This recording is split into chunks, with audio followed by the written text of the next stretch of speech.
Om Jnana-timirandhasya Jnananjana-shalakaya Chakshur-militam yena tasmai Shri-Gurave Namaha. As long as one is overwhelmed by these 5 kinds of material miseries, there is no question of entering into the Vaikuntha lokas. The impersonal conception of oneself is just a negation of material personality and is far from the positive existence of personal form. The personal forms of the transcendental abode will be explained in the following verses. Brahmaji also described the highest planet of the Vaikuntha loka as Golok Vrindavan, where the Lord resides as a cowherd boy keeping transcendental Surabhi cows and surrounded by hundreds and thousands of goddesses of fortune. Chintamani Prakara Sadmasu Kalpavriksha Lakshaviteshu Surabhir Abhipalayantam Lakshmi Sahasrashata Sambrama Sevyamano Govindamadi Purusham Tamaham Bhajami. The statement of the Bhagavad-gita, Yadgad Bhana Nivartante Tadhama Paramam Mama, is also confirmed herewith. Param means transcendental Brahman. Therefore, the abode of the Lord is also Brahman, non-different from the Supreme Personality of Godhead. The Lord is known as Vaikuntha, and his abode is also known as Vaikuntha. Such Vaikuntha realization and worship can be made possible by transcendental form and sense. Here it is stated by Srila Vikasa that the Supreme Lord became very pleased with Brahma's penances. From this, do we deduce that the Lord intrinsically likes penance? Not necessarily so. If that were true, then the Lord Narayana would have also been pleased with Hiranyakashipu's penance. Hiranyakashipu also performed austerities. But the Lord was not pleased with that. In fact, he told Brahma after the episode was over, Nrsimhadev came and killed Hiranyakashipu, that don't give these kind of benedictions again in future. You gave these benedictions because Hiranyakashipu performed such austerities, but that was the wrong thing to do. He actually chided Lord Brahma. So what was it actually that the Lord was pleased with about Brahma? Because he performed austerities for the sake of satisfying the Supreme Lord. Austerity in itself is not necessarily pleasing to the Supreme Lord. Actually, no action in and of itself is necessarily pleasing to the Supreme Lord. In Gita, Krishna says, Patram pushpam phalam toyam yome bhaktya prayachati tadaham bhakti uparitam ashnami prayatatmana. Krishna says, I'm pleased if one offers me with love and devotion, leaf, flower, fruit or water. So to offer a leaf, flower, fruit or water, generally that doesn't require much endeavor or austerity. It's certainly not the same as performing severe austerities as Brahma did.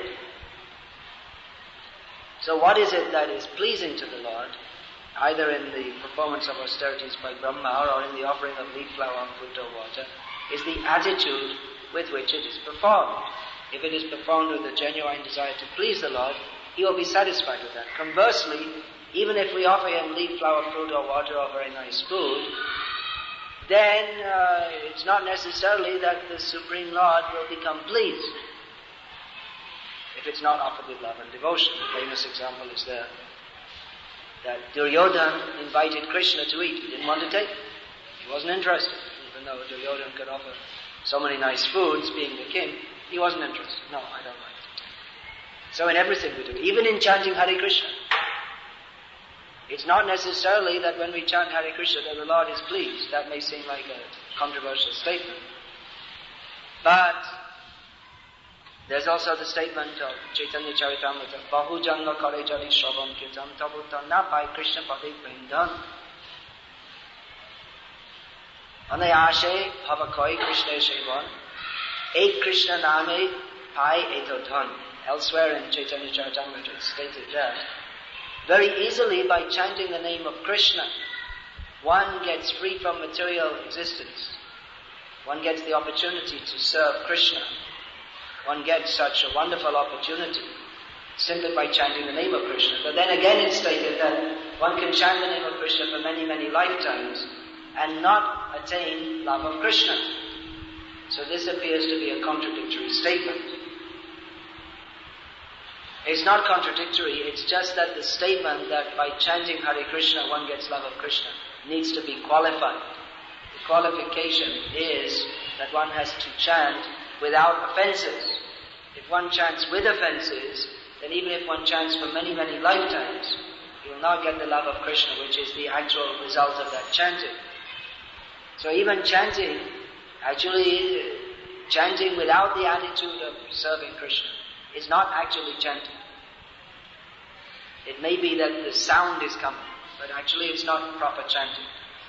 Ashadu Shange Bhai Krishna Nam Nahi Hon. Bahirai Namako Bote Tabu Nam Pabu Nai. That is stated by Jagadananda Pandit, an associate of Chaitanya Mahaprabhu, that if one does not chant in the association of devotees or under the guidance of devotees, then one may make a sound, Hare Krishna, but it's not actually chanting. It's not actually the holy name. Because the Lord is not obliged to manifest himself on the lips of a person who is not actually a devotee. Just like the Lord is not obliged to accept the worship of imitative worshippers. People who, there are so many people, there's one Marwari man here made one temple, and it's a good business. He's organized it in such a way. He himself made himself the head pujari, and he made a sweet shop outside, and it's a great business. He got it in a good spot, well planned, so that he could make plenty of money. So it's not that the Lord is obliged to accept the worship of such imitative worshippers.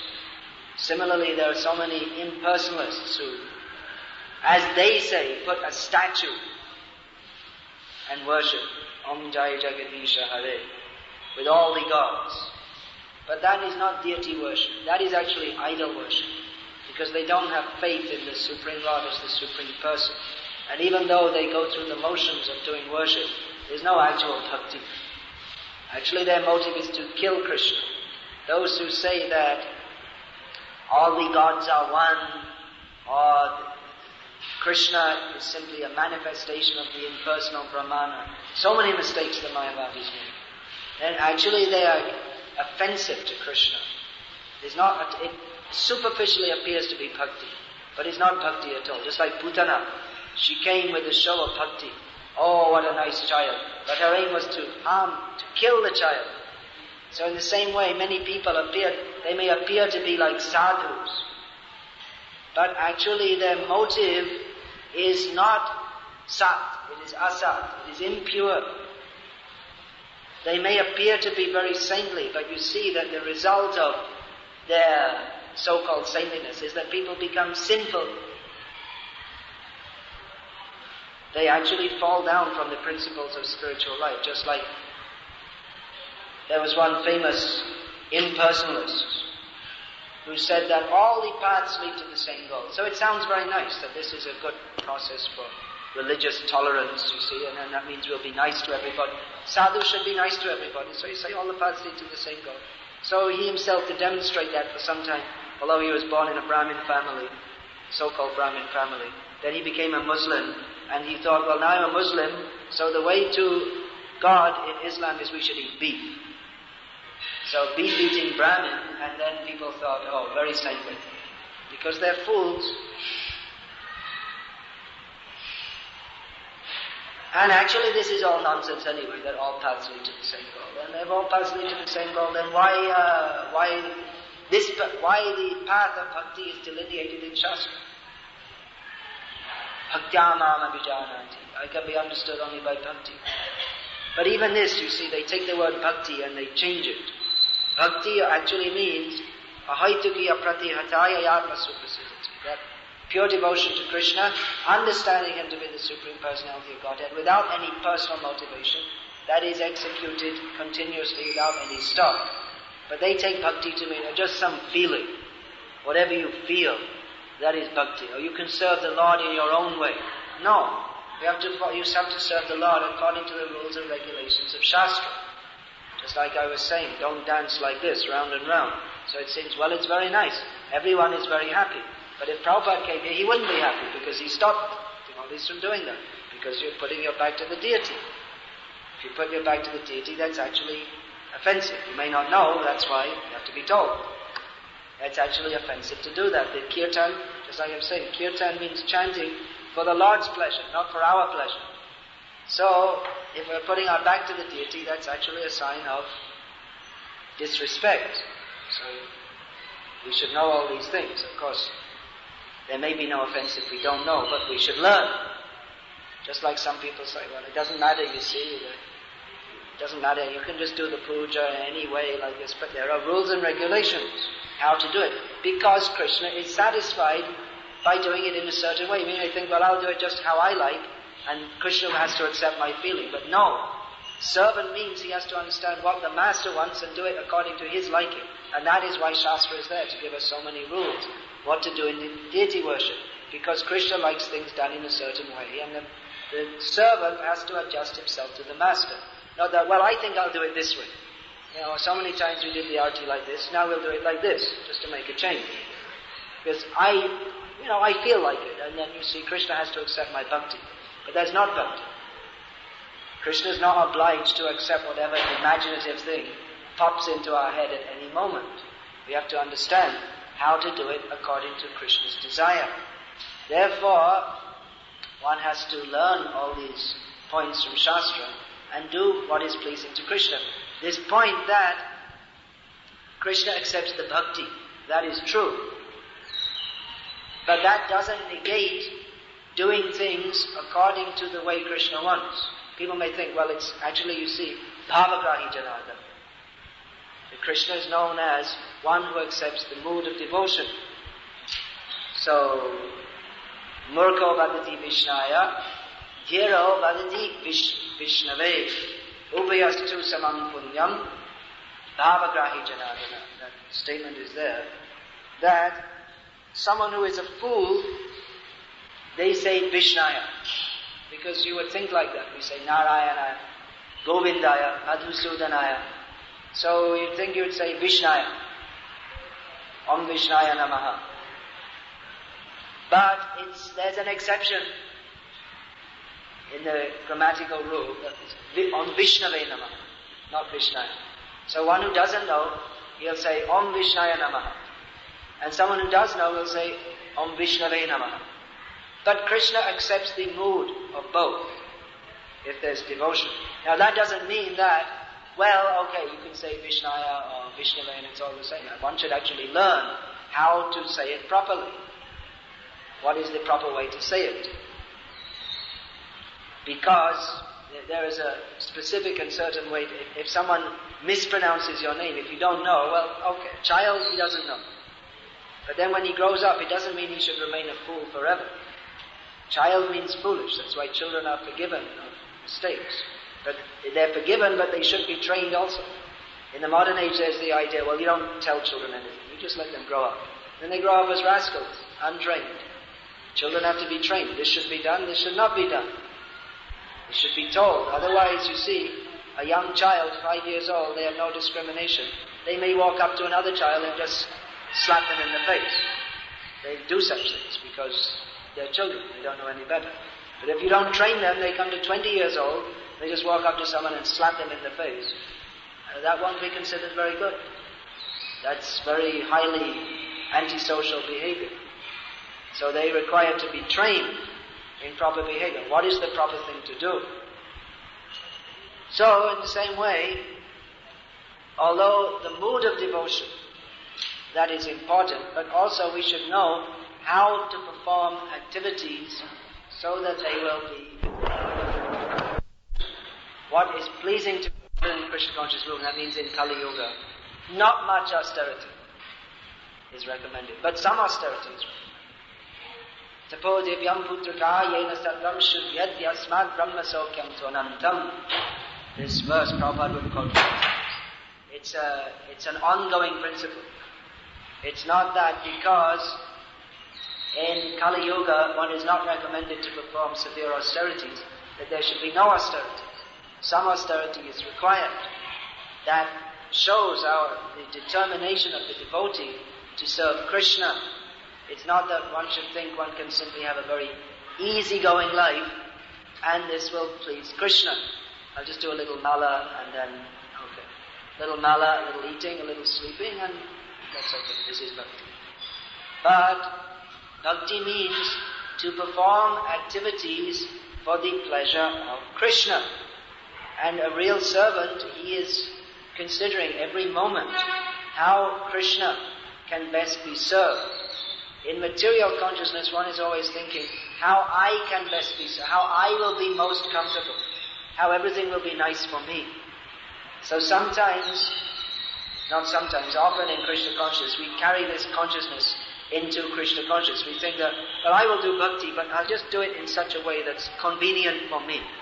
I'll just arrange everything nicely so everything will be very peaceful and calm and nice for me. Then I can do bhakti very nicely.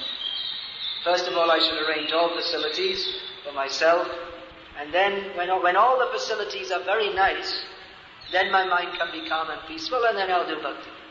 We cheat ourselves in this way by thinking that I have to make this arrangement for my material comfort and that arrangement, and then when everything's calm, then my mind won't be disturbed, then I'll do bhakti properly. So it's my duty, so I can do bhakti properly, to arrange that I have 1 crore in the bank and a flash apartment and a few servants, and then when everything's very nice, then I can do bhakti very nicely. Or we think that, I have to arrange in such a way that everything is perfect for me. Then I will do bhakti. But there's no such thing in this material world as a perfect situation. Of course, we may make some adjustment. Not that we have to. It's not, for instance, that you see if it's a very hot day that we don't turn the fan on. Something that's easy to do. You can do. But not that we dedicate our whole lives to making some adjustment. That then I will do bhakti. Rather, we have to perform devotional service in whatever situation is there. We have to see first and foremost how Krishna is to be served, how Krishna is to be satisfied, not how I will be satisfied. And then the question of austerity comes. Because if we're thinking how to satisfy Krishna, then our own satisfaction, if we're making that secondary, then that is austerity. Just like one has to rise early in the morning. So he may think, well, this morning I am very tired, so I shall not get up. It is better. I shall rise later, and then I can chant better without being tired. So then we invent the philosophy that you see, the devotees mostly they take a little rest in the day. So better I will sleep to 8 o'clock, I have full rest, and then I'll get up and I won't rest in the day. This is better for bhakti. We may consider like this. But it is nonsense, because it is not according to the direction of Shastra. It is according to the direction of our own wicked mind, by which we very intelligently make all kinds of adjustments for our own sense gratification in the name of bhakti. But bhakti means to dedicate, to do that. Actually, Krishna is pleased when he sees us doing something which is difficult for us. Krishna doesn't want us to suffer, but he wants to see how much we are prepared to please him. There is a certain class of sahajiya, or imitative devotees, who say that, well, Krishna loves his devotees. So he becomes pleased when he sees they are happy. So we shall enjoy all kinds of sense gratification, and Krishna will be happy. Krishna will be pleased with us, because we are his devotees. But actually that is a complete reversal of the actual situation, is that Krishna becomes very pleased when he sees his devotees giving up sense gratification for the sake of serving him. How much they're prepared to undergo difficulties and austerities. Just like so many times we see Srila Prabhupada, he would go through many difficult situations. When he was living in Vrindavan prior coming to America, he would go into Delhi and he would often go without proper meals so he could have enough money to print his magazine, which no one was very interested in. But he was interested in publishing it because he wanted to please his spiritual master. And he would go out in the heat of summer. One time in Delhi it's very hot, I think even probably hotter than Hyderabad. And one time he collapsed in the street from heat stroke because he was going out to distribute his magazines, which no one was interested in, because he wanted to preach Krishna consciousness. Another time in Delhi, a bull attacked him and gored him, and he couldn't understand. I'm just doing my couldn't understand means he was wondering that I'm doing my best to serve Krishna and Krishna is giving me these difficulties. And he was thinking that no one appreciated it at that time. People were saying that, you see, you've come to Vrindavan, you're retired, and now you should just live in Vrindavan and do bhajan. You have a nice room, it's very peaceful. Just sit and do bhajan. If you want to do tapasya, then like the other Brajvasis, you do your tapasya, get up in the morning, go take Yamuna Snan, eat very little, sleep very little. This is enough tapasya. You live like that and you live like a good Brajvasi. But Prabhupada was always going off to Delhi and then getting heat stroke and not eating and people telling him, why are you doing this? Just relax. Prabhupada never relaxed. He kept on pushing because he knew that if we really want to please Krishna, we have to preach Krishna consciousness. If we want to preach Krishna consciousness, even people they're not appreciating or it's too hard or the bull is attacking or whatever it may be, we have to keep on pushing. We have to keep on straining. Even the health, Prabhupada's health wasn't good. Even later Prabhupada came back from America. He went to America, he had 2 heart attacks. And then he was preaching among actually completely crazy people. He was living with a crazy guy who attacked him. He was afraid that Prabhupada was afraid that he was going to kill him. So he was left out on the street in America. Then when he came back, so many things. Actually in the Prabhupada Lilamrita they edited so many things out. How some Prabhupada's disciples turned against him. They kidnapped him once. At one point Prabhupada was under house arrest. They wouldn't let him out of his room. I don't know why they didn't put it all in the Prabhupada Lilamrita. I think they wanted some devotees' names wouldn't be, some devotees who are still here, their names wouldn't be besmirched, but actually these things are true. One of Prabhupada's leading disciples turned against him completely. It's also not there. So many things. Prabhupada went through so many difficulties, but he accepted it all because he thought we have to press on the Krishna conscious movement. This is tapasya. Tapasya in the modern age means especially the determination to preach despite all difficulties. Of course, Prabhupada arranged, he gave some nice facilities, just like we have this temple here, devotees can live. Of course, some people find that even too austere. They think, well, it's very difficult living in the temple. So they have to go to the difficulty of living in their own so-called house or property or apartment. House, no one has a house these days. Everyone's living in apartments. So they have to go through the austerity of working about 14 hours a day to maintain a little apartment that they can come back to with great anxiety and difficulty. But basically, there are some minimal facilities there, we can say. All facilities there. So devotees can serve Krishna. But one is not supposed to simply live in the temple and arrangement is there for eating and sleeping, but that's not the purpose. The purpose is that one should live taking advantage of the facility and perform the tapasya of preaching Krishna consciousness, giving one's blood, doing whatever is required to serve Krishna. And actually one who is sincere to serve Krishna by preaching, he will definitely go through many difficulties, undoubtedly. There is no acharya or great devotee in history who has preached Krishna consciousness and he just goes to people and says, chant Hare Krishna, and they immediately surrender. Oh yes, okay, alright. Everyone, yes, whatever you say, we'll just do. No. Preaching means to fight against Maya and against Maya's representatives. Even sometimes you see, just like I was saying, Prabhupada, his own disciples turned against him. That is typical of Kali Yuga. That is, preaching Krishna consciousness, sometimes it means, you see, you're distributing Krishna Bhakti and different people come. Sometimes a snake will come. And just like a snake, by payo panam bhujanganam, kevala visha vardhanam. When you feed milk to a snake, simply his poison increases. They become very dangerous. So it may be even someone, you're trying the best to benefit someone, but they reciprocate by becoming a poisonous snake and biting you. And still you have to go on preaching. That is the attitude of a preacher, despite all difficulty. Physical difficulty, mental difficulty, all kinds of difficulties. He is determined simply to, I have to give this bag of blood and bones which I have achieved through my bad karma. Now by good fortune, I've been given the opportunity to serve Krishna. So let me do it in the best way I can possible. So this attitude of bhakti will very much please Krishna, and that is the way to get admission into the world of Krishna.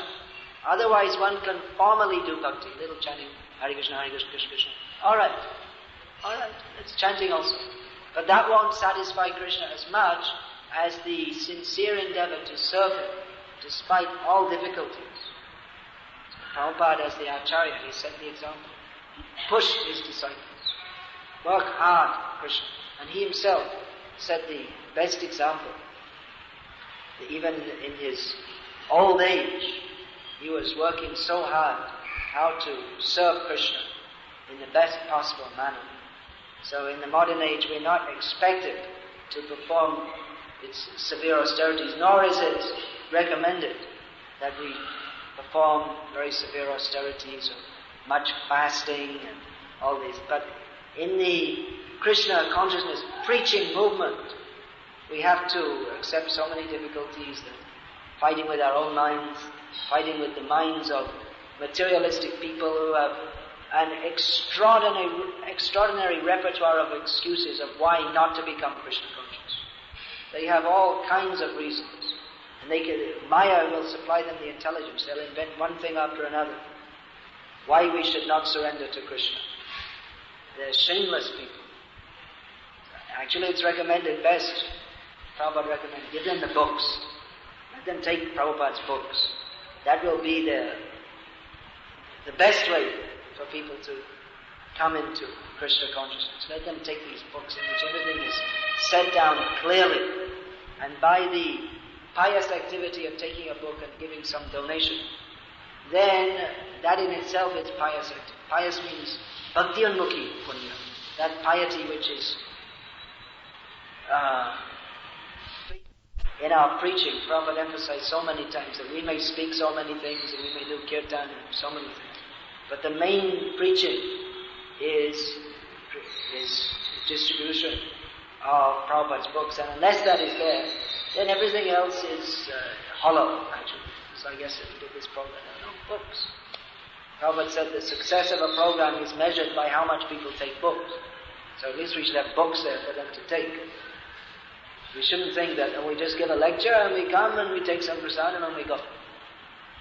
No, that wasn't Prabhupada's idea. Prabhupada's idea was that we should distribute books. Let them take the books. That will help them eternally.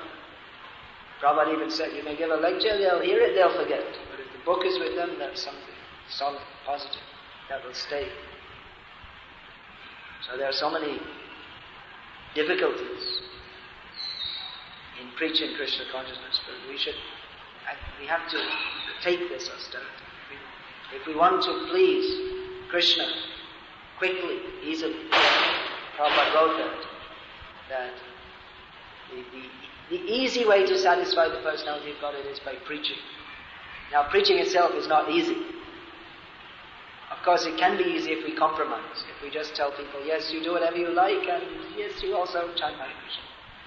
You're worshipping demigods, you're eating meat, and you're following so many Swamis. Okay, that's also nice. And you just chant Hare Krishna. Maybe in the beginning you might say something like that. But at some point you have to tell them, my dear sir, everything you're doing up to now is completely rascaldom. Give it up and surrender to Krishna. Because unless we tell them that, then they'll just go on being rascals forever. They'll think, you see, they told me, you worship demigods, it's okay, you eat meat, it's okay, everything's okay. Alright, that's what they said. They never told not to do these things. So unless we tell, then they'll think it's authorized, it's okay. So at some point you have to tell. Actually it's like this, it's like this, it's like this, and it's like this. Then we'll see. Recently in Salem in Tamil Nadu, our devotees, they conducted a 4-day seminar for all the people who are coming regularly on Mayavad. Because everyone's infected by this disease, pretty much. So there was one man there, he'd been chanting one round of Hare Krishna for about 4 months. So on about the 3rd day, he started protesting. It's too much for him. He said, why are you saying, you see, you shouldn't worship all the different gods? So many great sadhus, they worship all the different gods. Why are you saying? And he became upset and he said, well, this is according to Shastra. You should only worship Krishna. And he became so upset and he went away and he never chanted Hare Krishna anymore. So what should we have done? Should we have said, yes, actually it's okay, you worship all the gods and you chant your one round of Hare Krishna? Should we have said that? No. We should say, actually, you have to worship Krishna exclusively. And he went away upset and all the other people understood, who hadn't understood previously, that, oh, we're chanting Hare Krishna, but actually, of course we heard that we should only worship Krishna. Now we understand why from Shastra. So, 49 people or so, about 50 people there, so 49 people became convinced why we have to serve Krishna, why we have to surrender to Krishna. And one person who was superficially chanting Hare Krishna went away, upset. So preaching means sometimes we may have to upset people. That's actually the test. When we speak the truth, what is the fact according to Shastra? That will test. Who actually wants to accept? Who is sincere? And who isn't sincere?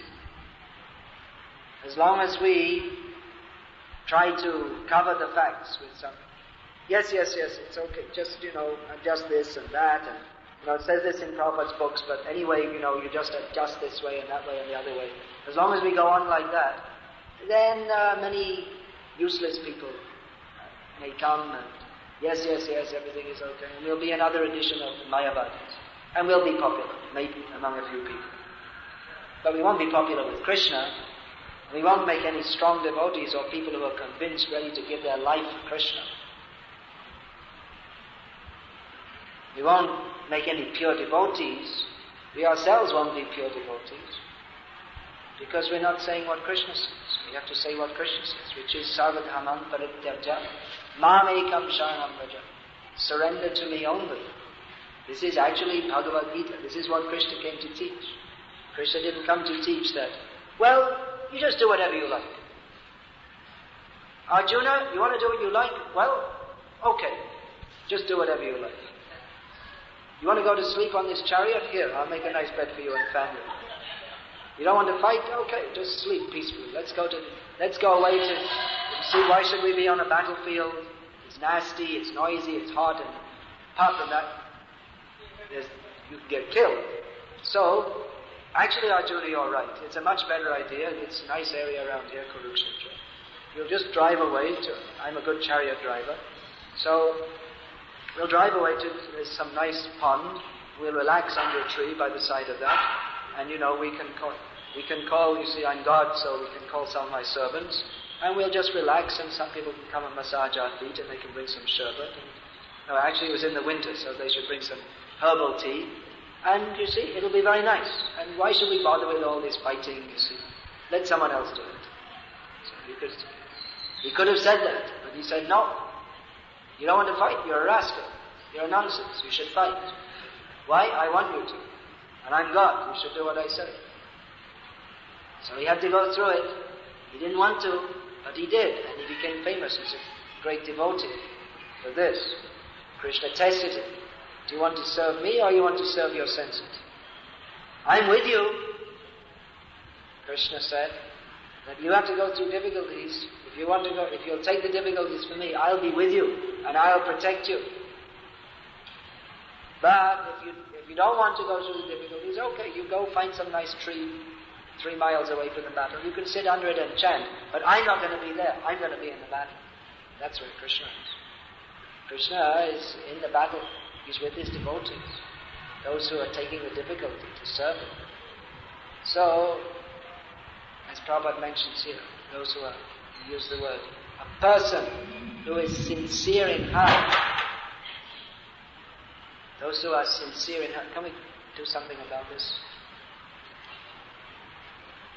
That's another thing. We should think how Krishna is to be served. Always have to see what is necessary to do to please Krishna. Not formally. If we simply do formally, then yes, we'll follow all the rules of it. We have to see how is Krishna to be served. The door is banging, so some arrangement should be made. It doesn't bang. It's not a very difficult thing to do. It requires one to stand up and latch the door. That's all. But if you don't think, then it'll be banging for the next 20 years until it falls off the hinge, and then it'll be sitting on the hinge. for the next 20 years after that. Because no one can think how Krishna is to be served properly. So we should see all these things. We should see with divine vision everything. How are we to serve Krishna? You have a temple here. That means you have to see. You have to keep it clean for Krishna. You have to make a nice atmosphere. This is Krishna's temple. Everything should be done for His pleasure. So that is the difference between pure devotee and a formal devotee. Pure devotee is always an anxiety how to serve Krishna in the best way and is prepared to undertake any difficulty to serve Krishna. So it is this standard of devotion is required to be a pure devotee. Otherwise, as a formality we can do. We can make, yes, I'll make a nice comfortable arrangement and then I'll do bhakti. We spend all day making a nice comfortable arrangement and then we do service for 3 minutes every day. Because you see, I have to make my room nice and I have to do 5 hours of yoga exercise every day so my body can be fit to serve Krishna. There's no time to serve Krishna because you say, I have to do this, I have to do that. There's so many things. I'm just doing all this so I can serve Krishna properly. And at the end of the day, there's no time to serve Krishna. But you're very healthy and everything very nice arrangement in the room and everything perfect. But it takes you all day just to keep it like that. No, you have to see how to serve Krishna in the best way. That should be our motive. What will satisfy Krishna? That we have to see. Even it may not satisfy us, but actually it will satisfy us. And we'll never be satisfied. As long as we're thinking how I will be satisfied, we'll never be satisfied. And as long as we're only thinking how to satisfy Krishna, there'll be so many difficulties and so many things. But actually we'll be blissful because Krishna will bless us with the nectar of pure devotional service. Hare Krishna. Is there any question about this? Speak loudly so others can hear.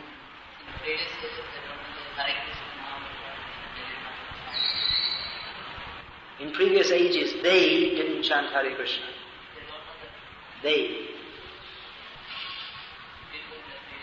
People in the previous ages didn't chant Hare Krishna, yes.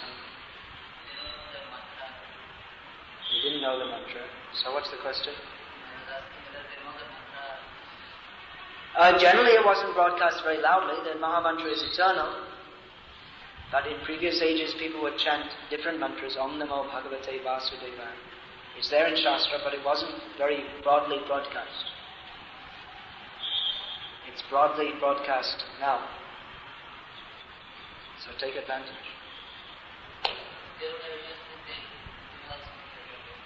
They could have also had advantage if they had chanted it, that's true.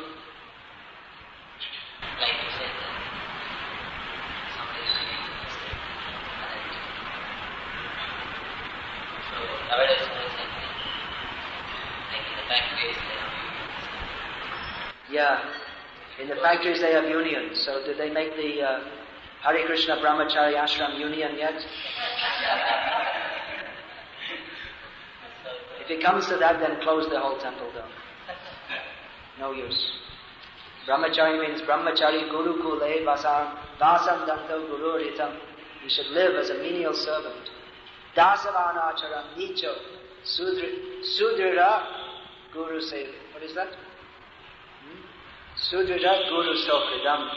The Brahmachari should live as a menial servant in the Brahmachari ashram. No demands, no trade union. No such thing.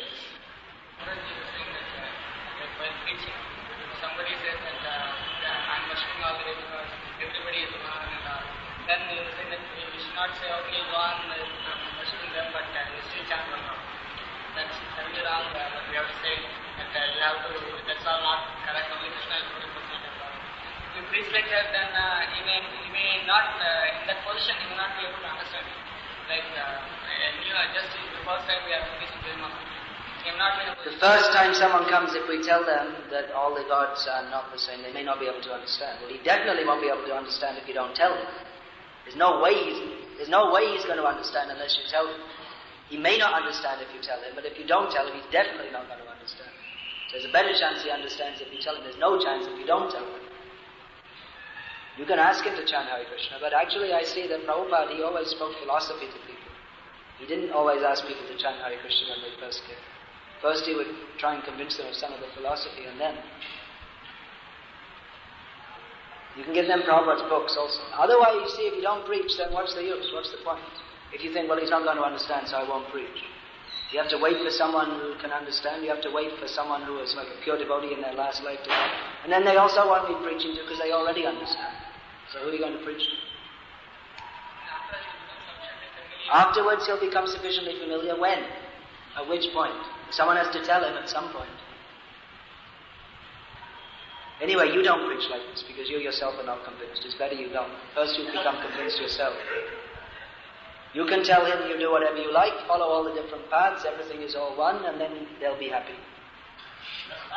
And you'll go to hell and he'll go to hell.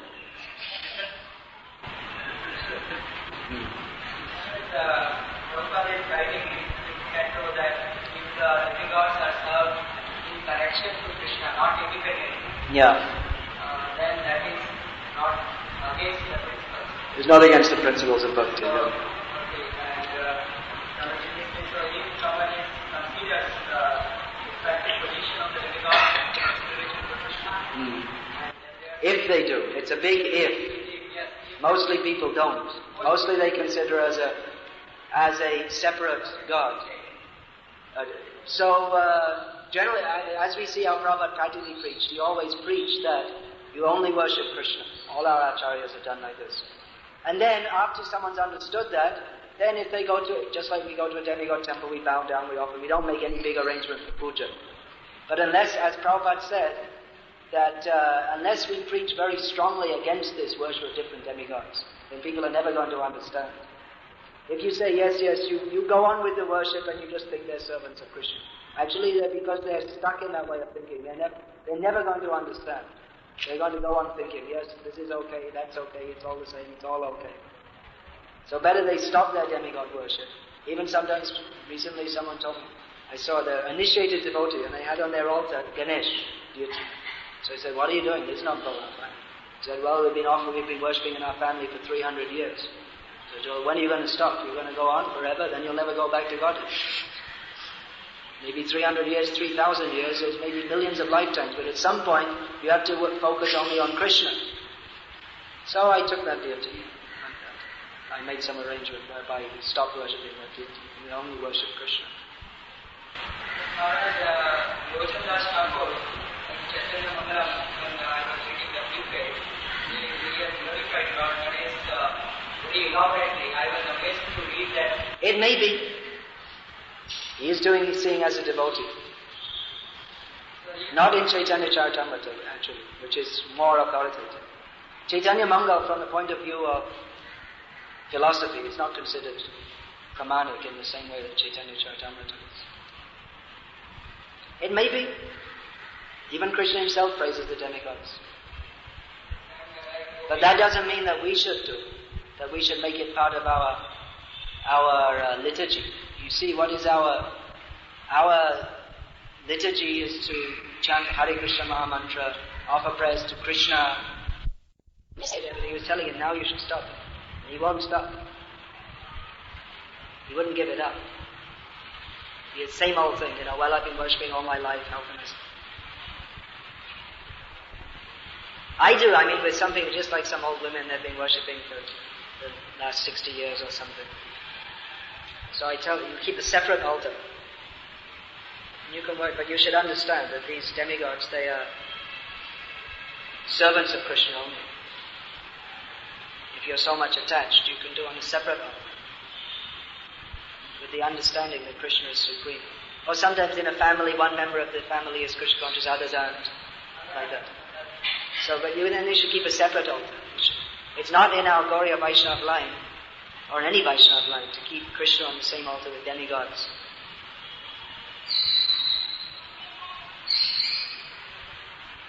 They may be worshipped separately.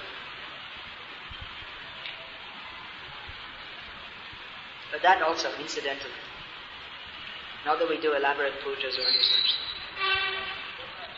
Sometimes they keep Ganesh the door entrance to the temple. Door entrance to the temple, yeah. That's a common thing. Why? You don't know after so many years of India. No, basically, I know basic idea that it's like he's removing... He removes material, yeah. But then Ganesh himself gets power from Nrsimhadev. So